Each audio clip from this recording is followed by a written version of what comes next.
Welcome to Building the Future. I'm your host, Kevin Horick. The radio and TV version of the show air in over 12 states. This includes both coasts and Silicon Valley. The show also airs in the UK, Caribbean, and Australia. For full show times, plus past episodes of the TV and radio show, please visit buildingthefutureshow.com. We just launched a free online community to connect past guests, listeners, and others. This community will allow you to network, chat on Slack, or get help with anything else, and a lot more. If you're interested in joining the community, buying some merch, sponsoring the show, or signing up for the newsletter, please go to buildingthefutureshow.com. The show is a proud media partner for the 11th Annual Media Excellence Awards, which are produced by Access Entertainment in Los Angeles, California. The Media Excellence Awards are recognized as the most influential awards show honoring innovation and leadership in all things mobile entertainment, lifestyle, and technology. For more information on how to submit to these awards, please visit MediaXAwards.com. Welcome back to the show. Today we have Cameron Brown. He's an international speaker and storyteller. Cameron, welcome back to the show. Great to be back, Kevin. Good here, man. Yeah, I'm excited to have you back on the show. We were just chatting quickly before, and it's been kind of 10 months, and you've clearly had an incredible career, but even in the 10 months that we haven't talked, you've done kind of an incredible amount of stuff. But maybe before we get into all that fun stuff, let's get to know you a little bit better and start off with your background and kind of where you grew up. Yeah, definitely. So I, as you can tell from the accent, Sure. most people can tell from the accent now. I get crossed with different people, with different countries now. But Sure. from Australia originally, I grew up in outback Australia. My family still lives there, so I love getting back and just being there and being a cool uncle and getting some quality family time in when I go back. Yes, spent a lot of years there, and 18 months ago sold everything that I owned. Embarked on a global quest to. There was a few different reasons behind it. One, to show that you don't need things to be happy. Another, to show that you can build relationships with anybody in the world. Doesn't matter where you are, as long as you've got an internet connection, you can Sure. build wherever you are. And also there was this. I had noticed this power in curiosity that I had been starting to explore for a while, and I really wanted to test that out and see whether there was real power in what I was talking about. And like the last 18 months has been definitely testament to that piece. But yeah, that's kind of where things have happened over the last 18 months and where I grew up. Sure. So for people that don't know, I want to spend a little bit more time about, you mentioned you sold kind of most things that you own, and you've basically been traveling the globe, doing a bunch of stuff. Do you want to kind of walk us through that journey and kind of what you've been up to right before the thing that you released yesterday? We'll get into that. Yeah, totally. So yeah, I spent time in 10 countries across 4 continents. Wow. And it was crazy experiences to go with that. That's for sure. Did a lot of time within Latin America and finished up in Europe as well. So there was time living in Costa Rica and Colombia, Argentina, and some other beautiful countries. As I was traveling, I continued coaching people. So I've been running a coaching and training company for the last 8 years now. And while I was traveling, I didn't do as many speaking engagements as I normally would. I still did speaking engagements in the 4 continents, but coaching was a major part of being able to do that ongoing. So doing those with high performers internationally through virtual breakthrough days and ongoing coaching. Okay. So that was fantastic to be able to continue doing. The beauty of technology, to be able to continue running a company and continue helping people and helping them to step up to that next level of excellence. And then while I was traveling, I was helping with different projects and helping to tell stories through videos. So different philanthropic projects to really help them amplify their message, and that was really a way of giving back, and again, to show the power that technology has to speed up and magnify our creativity, innovation, and impact in the world. So there was Sea Turtle Project, there was many reforestation projects and sustainability projects in different parts of the rainforest. So that was really amazing. And as I've gone, then it's then led to there was a video that I released of Colombia last year in around August or September 2017, and that ended up going viral. It's now at about 830,000 organic views. Wow, that's huge, man. Congrats. Yeah, thanks, man. That's just on one of the social platforms, and then the others have received a decent amount of views as well. So that's served me very well. That one we captured drone footage of rainforests and waterfalls and beaches, and then all of the nature sounds I captured while traveling as well. And then when I was in Argentina writing some new music, I had a grand piano in my apartment that I was leasing there, and while I wrote some new actual songs like with lyrics to them as well, I also wrote the music for that short film. So that was really, really cool to be able to sit down at a piano and feel what inspires me most about the previous few months living in Colombia. And it was pretty cool to have that many people watching it and being inspired by that and wanting to help protect. So that's some of the stuff that's been going on, man.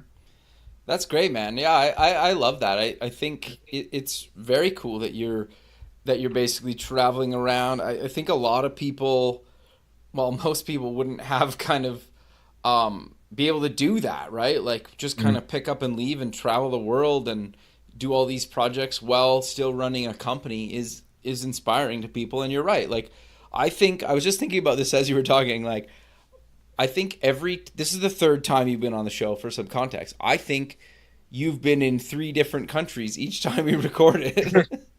That's quite possible, man. As I think the last time you recorded, we were in Argentina, and I think before that, you were somewhere in Europe, maybe, or you were back in Australia. I can't remember, but you were definitely somewhere else. Yeah, which is very, very cool, right? So, yeah, I think understanding what it is that you're wanting to experience and knowing the outcomes that you're shooting for, and then having clarity about how you're going to execute on that. Because for some people, it might not be traveling the world. It might be running a company in a specific area. There might be a physical location that you have. It could be about being in a relationship. It could be about getting fit and healthy. Whatever the things are that you are wanting to experience in this lifetime, it's about being really clear on that, being curious then about how you might actually get there and not needing to know all of the answers. And because that allows you to play in the unknown, and it's a really important thing that I've learned especially over the past 18 months. But then executing well, because once you know what it is you're wanting to experience and you've got an understanding as to how you can get there, it's about going forward with confidence and clarity and the courage to actually execute on what it is that you say you're going to do versus just it being another idea that you thought might work but didn't end up getting around to it. So I think that together, and that's what it was for the last 18 months. It was traveling around traveling the world, and that was the only thing that I was wanting to do at that time.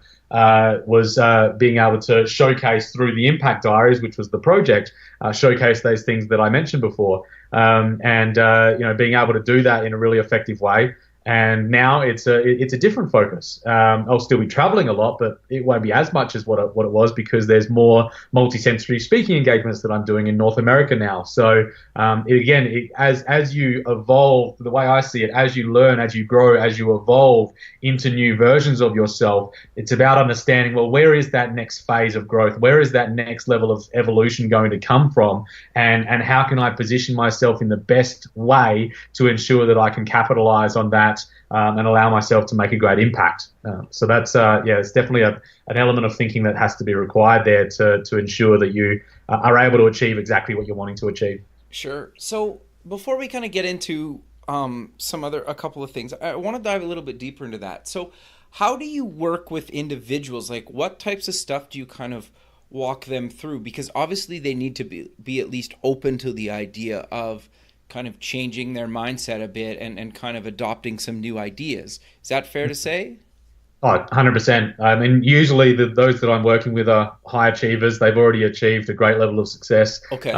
They're wanting to get to that next phase of excellence. So they're either in a decent leadership position, wanting to get there, either running a company and running it successfully. But what happens is, especially those tuning in, the high achievers, this happens ongoing, is that we consistently exceed the level we believe we're unconsciously worthy of. Sure. And that's really important to understand, that as we learn and grow and evolve, we reach that capacity that we have, and a new level of thinking is required in order to move to that next phase of excellence. So I love doing it with good people that are wanting to do greater things. So yeah, openness to change is absolutely a prerequisite. I mean, that's openness to change is how you grow at the end of the day, let alone whether you're working with somebody or not. All growth occurs outside of your comfort zone, because everything inside of your comfort zone is everything you already know. And yet a lot of people spend way too much time inside their comfort zone, which means that the growth doesn't happen as rapidly as what it could. I remember, though, one of my mentors said, like, this is years ago now, but it really stuck with me. It was that the quality of your life will be in direct correlation with the amount of uncertainty you can handle. Interesting. And I love that. I love it, because the reason I love it so much is because it basically states and shows that the amount of uncertainty you can, the uncertainty is outside your comfort zone. It's everything that is unknown so far. And the more that you can be comfortable with being uncomfortable, and that does take some practice, it does take some time and effort, and it's about finding certainty in the things that you can be certain about, so that then you can spend more time in the things that are outside of your comfort zone. One of those is backing yourself and having certainty that you're able to work things out regardless of what you're being exposed to. That's a really big one. But yeah, openness to change is incredibly important, and then willingness to go forward as well. Willingness to know that you don't have all the answers, because none of us have all the answers. No. Because another thing that one of the mentors said to me once is the moment you think you've arrived is the moment you're in for a very big fall. Sure, yeah, that's actually really good advice. It's so good. It's so good, because it's just such a humbling experience of anytime that you know that you think to yourself, oh yeah, I've made it, I really got it, and I've done this. So there's something coming, right? Yeah. Oh, totally. That humbleness is beautiful as well, because it allows you, no matter what success you might have as an individual or at a company level, then like you said, you still stay humble, and I think that's a really attractive quality for people. Sure. Do you find, though, that sometimes you're working with somebody that's already been successful, they're maybe not willing to change just because of the simple fact that how they've been doing things has made them successful so far? Yeah, that's actually a really good question. So often, I mean, when somebody is already successful and there is that constant and never-ending growth trajectory that they're going on, Sure. what I find is usually they are open to going forward and open to changing, and open to breaking through to that next level of thinking. But yeah, there are some people who feel this is the way that I've done it all the time, and this is the way that I'll continue doing it. And if it's still getting you the same result, I mean, this is what I'll usually say to them. If it's getting you the same result and you're still killing it and you're smashing it and it's allowing you to thrive at that next level of excellence, rock on, go for it.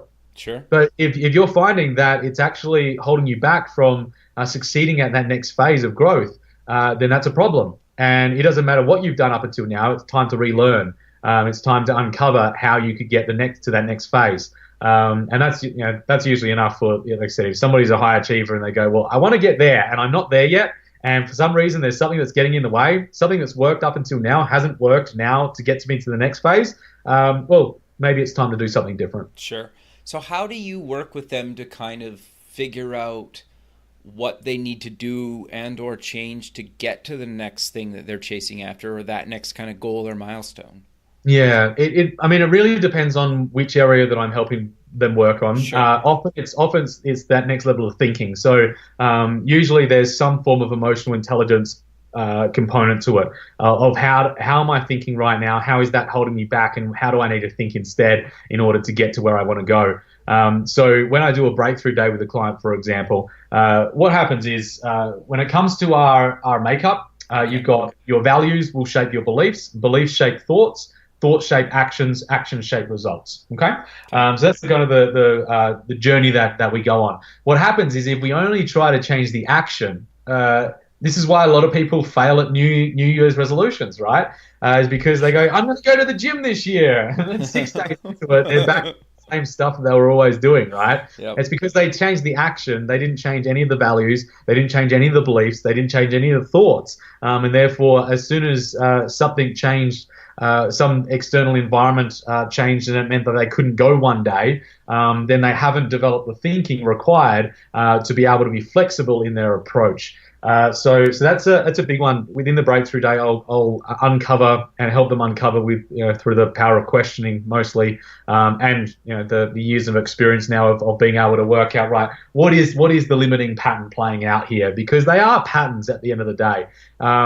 Patterns get you the results you want. Patterns get you the results you don't want. It's just understanding what patterns are playing out right now, and are they supportive of my success, and are they going to allow me to get to where I'm actually wanting to go next as well.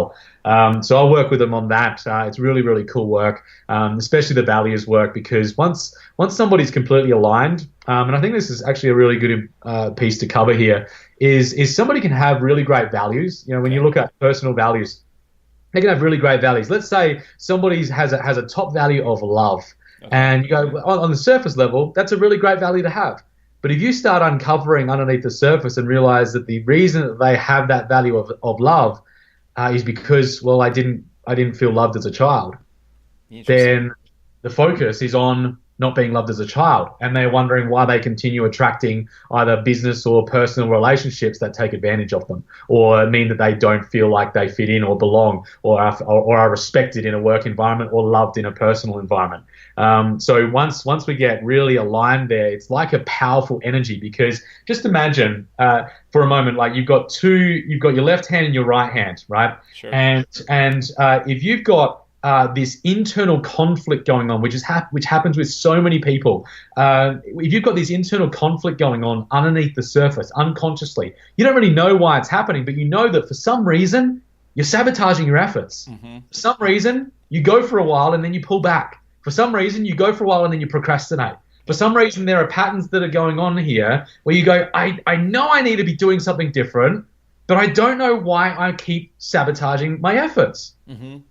And this is what's going on, is that for a period of time you're thinking that you can do it, but then there's the pullback on the other hand that's actually going in conflict with what you're trying to think in terms of being different. But your value underneath, or your belief underneath, is actually pulling back because you've got something else that you're believing underneath the surface. All of a sudden there's this conflict going on, and the amount of energy that goes into fighting that battle. Now, whether that ends up being and forming into depression or anxiety or grief or any of those things that happen, or if it's a lesser amount of that, you don't have to be depressed to still have this internal conflict going on that can be detrimental to your productivity and your performance in the workplace and in your personal life as well.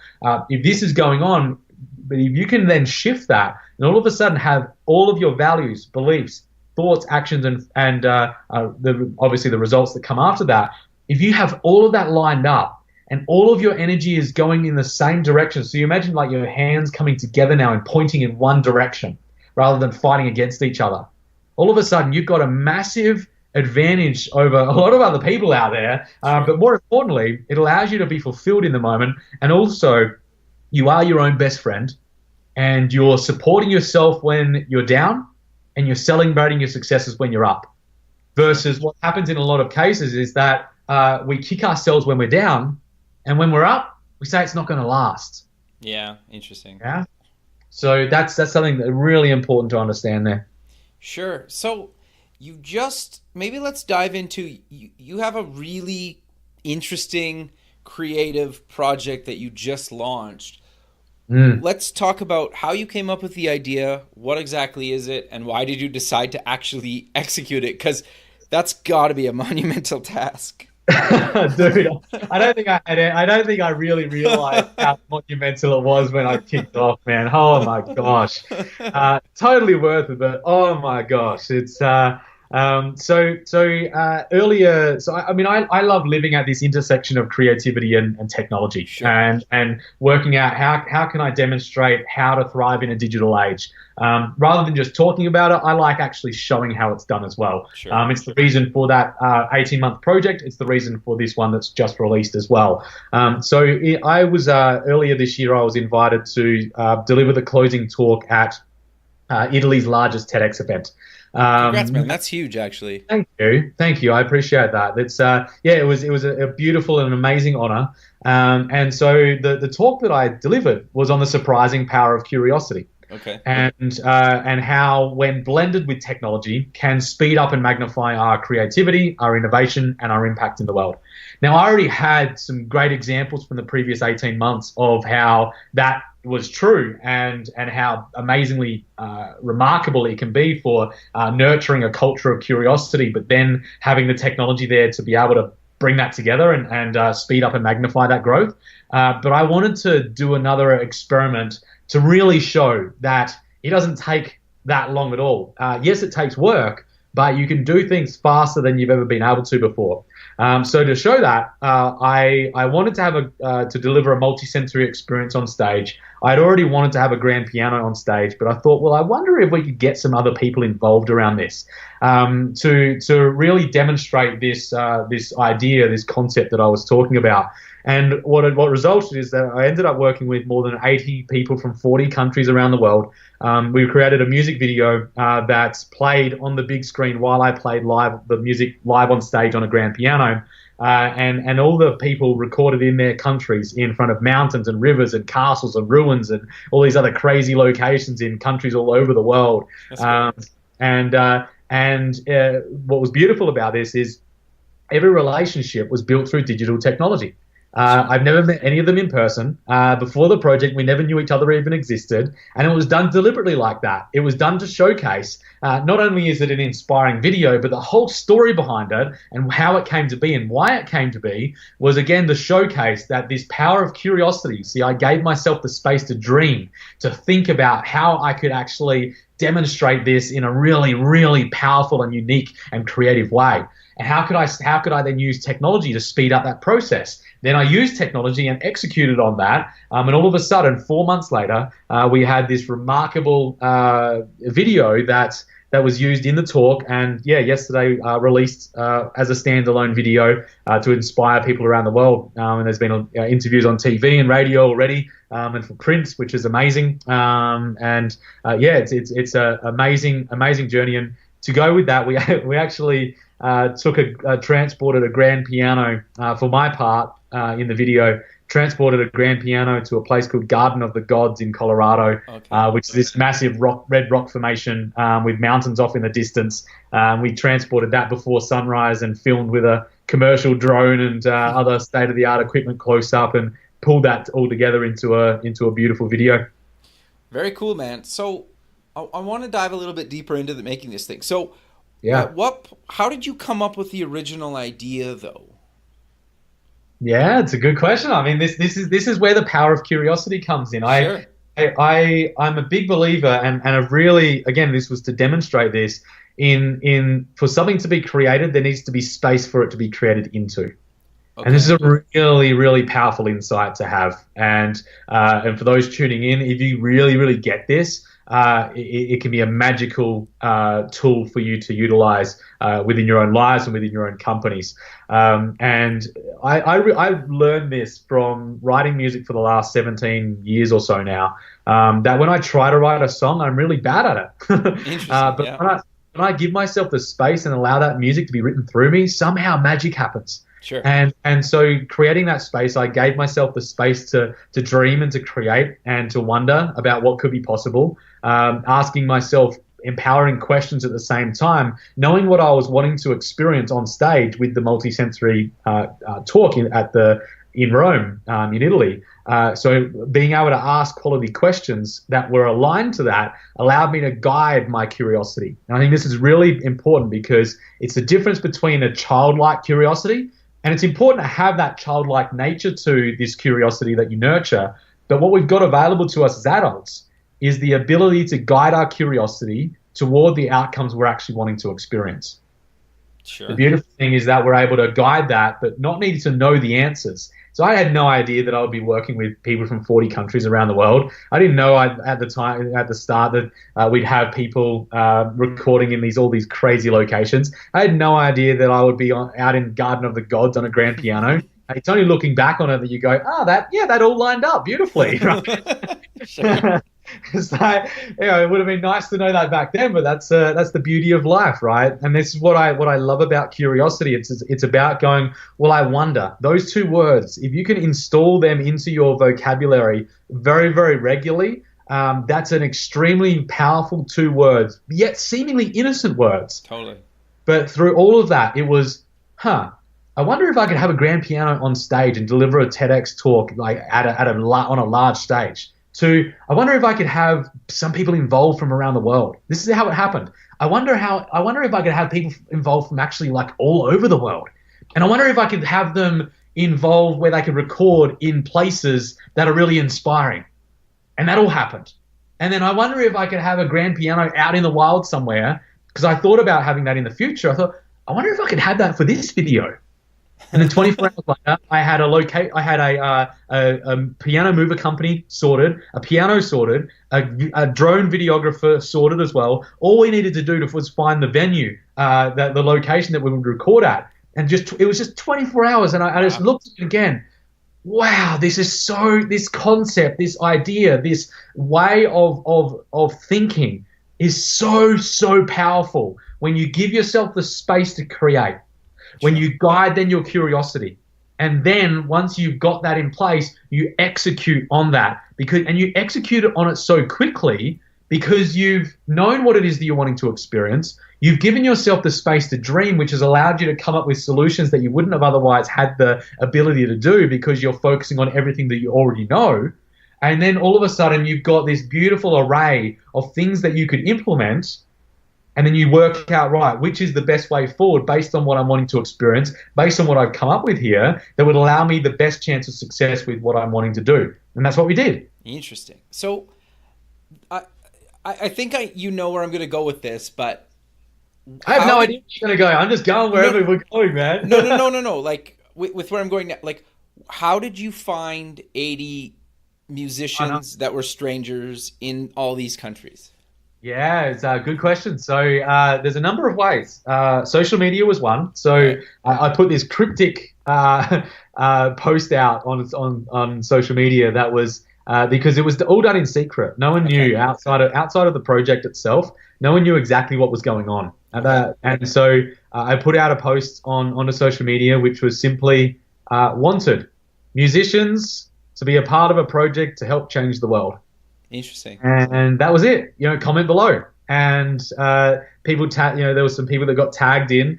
There was a viola player in Sweden, for example. There was a bass player in Australia. There was a number of other people. One in Scotland, another person from another country as well. So that was one way. Instagram was a way that somebody else reached out from the Maldives, which was amazing. They found out about the project somehow and wanted to be involved, which was incredible. We had that meeting on the phone while I was in Mexico at this villa on the beachfront. And just out of the blue, heard from him. He's an amazing guy. We've become good friends. He's just a great human being. Then across to there was remote work sites was another big one. So reaching out and putting a job description that allowed people to know that they were going to be a part of something meaningful and part of something greater than themselves, and that was really a prerequisite that people needed to want to be a part of something like that versus just wanting it to be a part of it for their own self-interest. So that was another way, and then I really wanted some people from different countries that I hadn't been able to get yet as well. So I reached out to a couple of contacts that I had and just said, look, do you know anybody who you could introduce me to? And that happened in the Middle East. I had a contact that I had who had there was no connection to music whatsoever, and just reached out and said, hey, do you know anybody in the Middle East that might be interested in doing something like this? And she didn't know anybody, but she knew somebody who might know somebody, and she they ended up introducing me, and we had a couple of amazing people from Jordan participate, which was just phenomenal, and really made it even more magical. So there were like a lot of different ways, and then it came down to we had a lot more men to begin with who had and there was no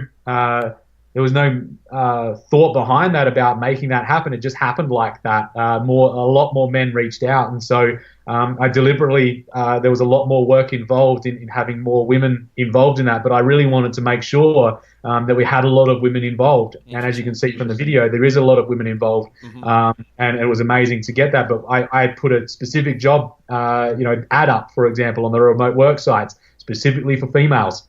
Put another post out on social media specifically for females, for women who were wanting to be a part of something great. And I think there's something to be said for that, when it comes to diversity, when it comes to gender equality, when it comes to the challenges that we're facing around these kinds of areas right now, you got to realize that it is going to take more effort, and you got to be okay with putting in that extra effort, because for something to change, there is going to take more effort than what is current right now. Sure. It would have been very easy for me just to go forward and have a lot more men in the project, and it still would have been okay, right?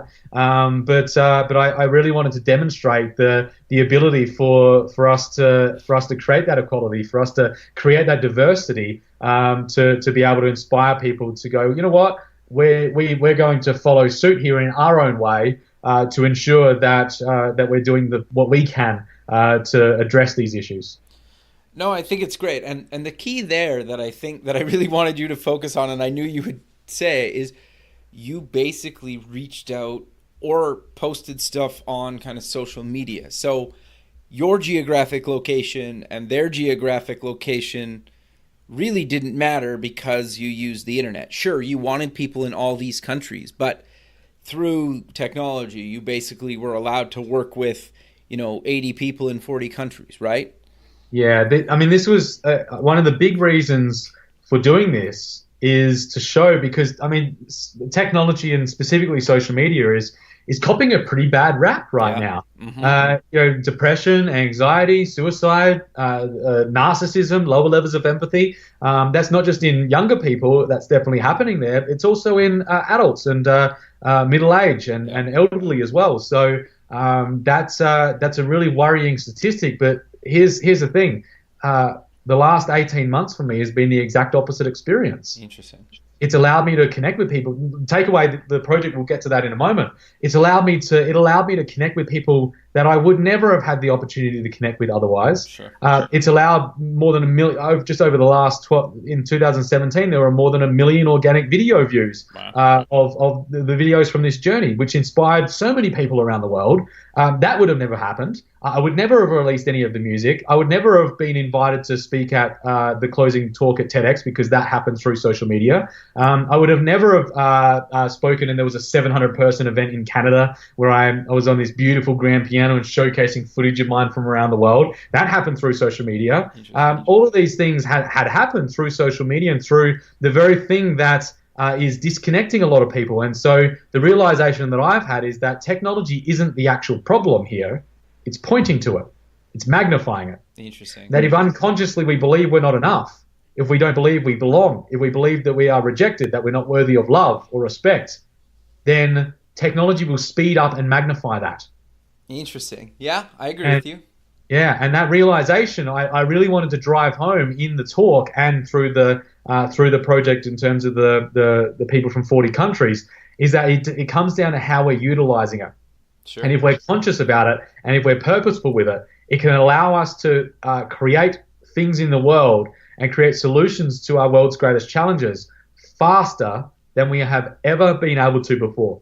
If you think about how long that would have taken me to do, it took me 4 months, right? Mm-hmm. That would have taken years to do, let alone the thousands of hours of travel and emissions and money and all of that would have taken to complete something like that. Like, it's monumental. Maybe it would have taken more than years. Maybe it's decades. I really don't know. Sure. I think about it though and just go, that would have been near on impossible to do. And yet we're able to do it in just 4 months. And I've got people out of that are just great friends now, that are just magical people, that I feel very, very blessed to be a part of their world, and are feeling mutual as well. So, yeah, I really wanted to drive that home, that technology, and specifically the very things that are getting blamed right now for how we're seeing our world, we've got to go much deeper. We've got to get to the core of what's really playing out, because if we don't, technology is just going to continue speeding up. Yeah.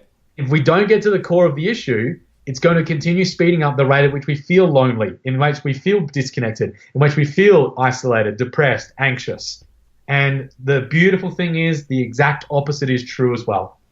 That if we learn how to harness the power of these technologies, it can allow us to feel even more connected, even more at peace, even more loved, even more respected. And I think that is just a beautiful place to be, but we've got to get our act together, both in companies and teaching this stuff around emotional intelligence in the digital world. I liken it to what I call hybrid, which is how to be a high-performing human in a digital world. We've got these beautiful skill sets that we've got as human beings, our human traits of courage and curiosity and creativity and understanding our emotions, and then being able to couple that with technology is something that we can develop going forward as a skill set that allows us to adapt to change very rapidly and solve, as I mentioned before, solve a lot of the challenges we're being exposed to. No, man, I love it. So I'm curious, though, did you, obviously they were strangers, but did you talk to each one of them on Skype or on the phone? Yeah, so I mean, while they were strangers to begin with, yeah, a lot of them have become very good friends of mine. Some, and this is another beauty of technology, is that a number of the people in there can't speak English. Interesting. Yeah, and so we communicated through text throughout the entire project because that was the way that we could both communicate because we could use then a Google Translate, for example, or other translation tool to be able to know and understand what we were both saying. I had a guy, Tongo, great guy, amazing human being, and he's from Mexico, and he makes his homemade flutes, and so he played the flute in that and recorded. And yeah, we had all communication was done through Facebook Messenger. Very cool. So yeah. So I'm curious then, how did you wrote the song, but did you send them the music and kind of the time signature? Like, how did that kind of work out? Because I've played in less like crappy bands growing up. And getting, 3 or 4 people in one room to kind of sync up and play can be quite the challenge, So when you first told me about this project and you said you had 80 strangers playing from all parts of the world, I'm just thinking, like, from an editing this all together, that must have been an incredible nightmare. Like, how did you sort that out? Yeah, I mean, it was a crazy experience, and we had. So there are a few different parts to this. First up, I recorded the piano and the vocals in Mexico in my apartment. So the actual vocals and the piano that you hear on the video and in the music, I actually recorded in that apartment, which is pretty cool in itself. Sure. And then so we knew what the tempo was. And then I needed to while I was finding different people, they would send back a demo of what they could do for me to be able to select different people. And then I did a shout out and a look for and a search for somebody that would be the mixing engineer. So we found an amazing human being in Christo over in Bosnia. We worked a lot together. Christo and Igor are the 2 guys that I've spent more time over the past 4 months than anybody else by far. The sleepless nights and going through till the very next day a lot of the time. But so as time went on, we had a cloud system set up for the filing and a really clear and concise filing system, and I'm very appreciative that I set that up right from the get-go because that would have been an absolute nightmare if that wasn't in place in terms of the videos and the audio. And then so we worked on the arrangement. So Chris and I worked on the arrangement as to what it would be: the drums, the bass, the guitars, the flutes, the violins, the other cool instruments that we wanted to have in there. And then we had that as a bass track. So everybody then we split out all of the different tracks. So we had a solo violin track, a viola track, flute track, a drums track, an African drums track, all of the different instruments were all split out into individual instruments, so that people could then download the full song, so they knew how it needed to sound, right, as well as the solo track, so that they could actually do that. For some people, we did sheet music as well. It wasn't the best because it was translation from MIDI, but we did the best that we could, and that was enough for some of the people, especially more of the those who have learned traditionally through music, especially the strings players. Sure. Having the sheet music was at least a help. And then from there it was we worked on the arrangement, which was a crazy project, and then the video editing as well, which was animating. It was an animated split screen video that we had, which leading up to the TEDx talk, we finished. So we went through the night before sound check until 6 a.m. in the morning. Wow! And that was when I sent across the video to the sound guy and said, "Hey, we're done." I then went to sleep for 2 hours, then went out and spent some time with my sister and her fiance in Rome to see a couple of sites. Came back, went to sound check and checked to make sure the video was working okay. And the very next day, went and did the talk. That's great, man. That's amazing, right? Like, just that you pulled that off. Did you pay the people to be in this show or into the song, or how did that work? Yeah, so there was a couple of options. So there was payments, as well as there was the ability to volunteer and donate what they were paid towards the reforestation project that we did for the project. So we actually collectively donated 1,000 trees for this project as well. Wow, that's really great. It was thank you. It was to really, again, it was to show that you can create masterful outcomes and remarkable outcomes while doing good for the planet at the same time. It doesn't have to be after you've done it; should be done during. Sure. And I think that's a really important thing for companies to understand. That really has to happen going forward, because we need to be better stewards of our planet. And so there was 1,000 trees that were planted, which was amazing. So yeah, some people were wanted to put it towards the trees. Others were in a situation where they wanted to be paid, and that was absolutely fine. It just depended on their situation as to where they were at. But I think the really important thing, which was important right from the start, is that even if they were getting paid, then it was important that the first thing was that they wanted to be a part of something greater than themselves, part of something meaningful. We had some people that didn't make the cut because that was just I could just tell they were just purely in it for themselves, and it just wasn't a culture fit. It wasn't a values alignment, and so that was really important first and foremost, because it was because there were that many people involved, they might not have been paid as much as they normally would have for in terms of session musician. Sure. I wanted to make sure that we at least paid something to say thank you and to respect them and show them that we valued their time and made sure that was the case. Very cool, man. So you've done this for a couple of years, kind of traveling, but you've been doing this a lot longer. And you've been coaching people for a long time now. What advice, or what do you kind of commonly see in these people that are, high achievers, or people that you've worked with, that you maybe want to demystify, or give kind of advice around people that are maybe up and coming, or they're scared to actually kind of take the leap to actually do some of the stuff that they want to do in life? Yeah, there is. I'm more than happy to share. There's a number of things to mention here. One is they seek out advice, and they know that they don't know everything. Sure. And so it's about having smarter people around them to ensure that they're able to find ways of doing things smarter and faster. They value their time a lot, and so that then comes back to, again, what I find is that especially when I'm working with somebody, they value the time more than money. Often it's because money can be done, and from a time point of view, is that if I can leverage my time to get a result even faster, that means I'm going to make more money in the long run.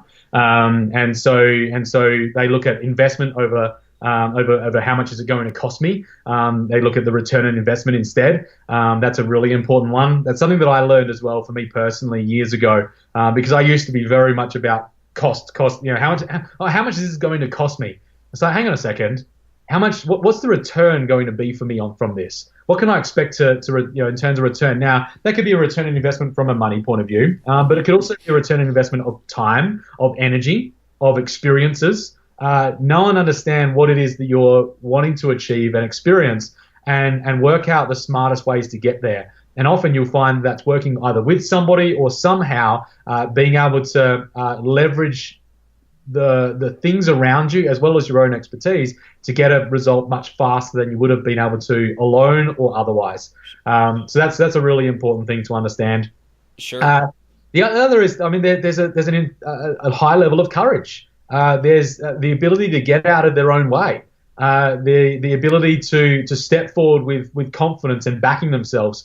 That if they go forward, then and that comes down to risk as well. Is while it's taking educated risks. It's not just about being very flippant about it, because that can get you in a lot of trouble. And those who are very, like I said, very successful in their field, I find have taken educated risks. Some people would look at maybe the makeup of my own self and go, man, that was really risky. And to me, it wasn't. It was, I'm backing myself into this, and I know it's going to work out. I don't know exactly how it's going to work out yet. I don't know all the answers, but I know it's going to work out some way, shape, or form, and I'm going to be okay. And so that's that. I think the other big part is. Sorry, before you go, but just elaborate on that for a second, because sure. My question to you is going to be what's the worst that's going to happen to you if it doesn't work itself out? Yeah, you potentially have to go back home to your family farm in Australia for weeks or maybe a few months to maybe get some more money to pick up and go again. Is that a fair statement to say? Yeah. So, and this is I'm glad you mentioned it, because it's exactly what I was about to mention next. Okay, sorry, I cut you off. No, this is perfect, man. We're vibing, man. We're on the same wavelength, right? And this goes for everybody. So for me personally as well, it's about you making peace with the worst case scenario. Okay. If you can make peace with the worst case scenario, you can go forward with confidence and courage. Fear dissipates, because it doesn't matter if the worst case scenario comes true. You've already taken care of it in your own mind. Sure. And so for me, it was a number of years ago, I did this exercise, and it was similar to what you mentioned there. It was, and I was in a relationship at the time. It would be, relationship would end, my business would go under, the company would go under, I'd let people down, I'd have to move back, and it would be move back to the place I grew up, and have to go and get a job, and all of these things that I had painted in my mind were just monumental failures.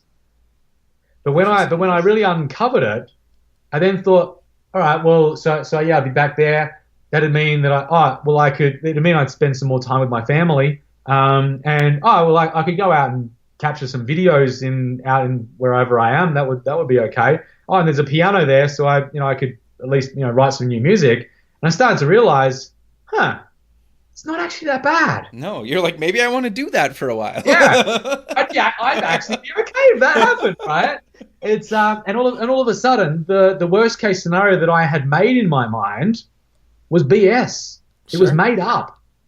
And that's what happens a lot of the time, is that in our lives, in our companies, we make up stuff that isn't even real. We make up stories in our mind for things that haven't even happened yet. And that's a lot of wasted energy for things that haven't even happened yet. If you're going to make up stuff, you might as well be making up stuff that's supportive of your success, right? Sure. Really, really important to understand. And so once you've made peace with that worst case scenario, you're able to go forth and make, like I said, educated decisions, strategic decisions about how you can move forward with that confidence, because the fear isn't out of proportion with what you're actually being exposed to. I think that's really good advice, man. I agree. I 100% agree. I think that's probably the single most probably complex thing for most people, I think, to get over, right? Hold so many people back, man. It's like, Hold so many people back. And it comes back to this comes back to our survival mechanisms. This is what we're fighting against in terms of our makeup. Here's the thing, and I think this is going to be really, really important. Those tuning in, really listen to this. Our external worlds are evolving faster than we are. interesting. Now, let me unpack that for a moment. Technology is rapidly evolving. Our world is rapidly evolving. We as human beings, our physical makeup, our internal makeup, hasn't evolved that much over the last 10,000 years. Yep. We've still got the basic survival mechanism of, if it's unsafe, get out of there because that saber-toothed tiger is going to kill you. Yeah? Mm-hmm. And all of a sudden, but the thing is, it's not like so much a physical chance of death, especially in more the developed world, but a psychological death, the psychological survival. And so it's not safe to go out there. It's not safe to go outside of that cave because that saber-toothed tiger is there. It's going to eat me. It's going to kill me. And that's what we're fighting against unconsciously now. If you haven't got the emotional intelligence yet to understand what's playing out underneath the surface, you are going to be battling against that rather than understanding what's playing out there so that then you can actually play in a different sphere. And that sphere is being okay with the worst case scenario, which means that, it might actually be okay to walk outside of this cave. Yeah? Mm-hmm. And all of a sudden you can start peering outside and start taking action that you might not have otherwise taken otherwise. You're able to adapt to change much easier as well, because the moment that you're able to be comfortable with being uncomfortable is the moment that you're spending your time in the unknown. That's where all the solutions to your problems right now are.